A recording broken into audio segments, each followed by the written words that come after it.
অমর একুশে বইমেলা, শিশু প্রহরে ঘোরাঘুরি আর বই কেনার আনন্দে মেতে ওঠে শিশুরা।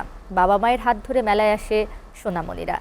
কাকতাড়ুয়া পাপেট থিয়েটারের পুতুল নাচ, সাথে আনন্দ আর নতুন বইয়ের ঘ্রাণে মেলা প্রাঙ্গণ যেন হয়ে উঠেছিল এক টুকরো স্বর্গ। জামিল মোহাম্মদ হাসিবের প্রতিবেদন। বইমেলার দ্বিতীয় দিন ও শিশু প্রহরের প্রথম দিনে অনেক শিশুকে মেলা প্রাঙ্গণে দেখা গেছে। বাবা মাকে সাথে নিয়ে বই কিনছে শিশুরা। শুক্রবার দিনটা যেন শিশুদের রাজ্য, যেখানে মেতে ওঠে আনন্দে উল্লাসে। বাবা গো মা গো বলে পাঁচিলের ফুকুলগুলি। তবে সিসিমপুর না থাকায় বাটা পড়েছে সে আনন্দে। চোখের সামনে প্রিয় চরিত্র হালুম, ইকরি, টুকটুকিদের দেখতে না পেয়ে হতাশ শিশুরা। আক্ষেপ অভিভাবকদের কণ্ঠেও।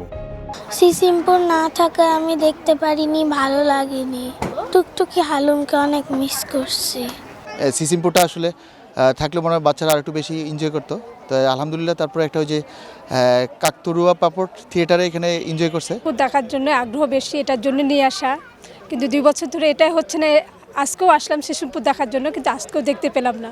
বাচ্চাদেরও মন খারাপ, আমাদেরও মন খারাপ। শিশুদের আনন্দকে দ্বিগুণ করতে আয়োজন করা হয় কাকতাড়ুয়া পাপেট থিয়েটার প্রদর্শনী, যা দারুণ উপভোগ করে ক্ষুদে দর্শকরা। আমি এখানে অনেক ভালো লাগে, এখানে অনেক বই আছে, পুতুল নাচ দেখেছি। আমি প্রতি ফেব্রুয়ারি বই কিনতে আছি। আমার বই পড়তে খুব ভালো লাগে, আমি অনেকগুলো বই পড়ি। আমি মেলাতে এসেছি, গল্পের বই কিনেছি, ডাইনোসরের বই কিনেছি, ড্রয়িংয়ের একটি কম্পিটিশন দিয়েছি। আমি ঘুরবো, আরও বই কিনবো। এই বই মেলায় এসেছি মায়ের সাথে, আমি অনেক বই কিনেছি। আমার মায়ের বইও কিনবো এখন। অভিভাবকরা বলছেন, যান্ত্রিক জীবনের বাইরে বইয়ের প্রতি আকৃষ্ট ও জ্ঞান পিপাসু হিসেবে গড়ে তুলতেই বইমেলায় নিয়ে আসা হয় শিশুদের। সুস্থ ও সুন্দর আগামী গড়তে বইয়ের বিকল্প নেই বলে মনে করেন তারা। আমি যেহেতু ব্যস্ত থাকি, জব করি, এজন্য ছুটির দিন ছাড়া আসলে সময় পাওয়া যায় না। বাচ্চাদেরকে নিয়ে আসলাম, বাঙালি সংস্কৃতির সাথে ওকে পরিচিত করার জন্যই নিয়ে আসা, যাতে ও বাংলা বইপত্রের সাথে পরিচিত হয়, এটাই উদ্দেশ্য। আচ্ছা, ছুটির দিন আসতে পারে খুব ভালো লাগছে। আমি আমার পুরো পরিবার নিয়ে এসেছি।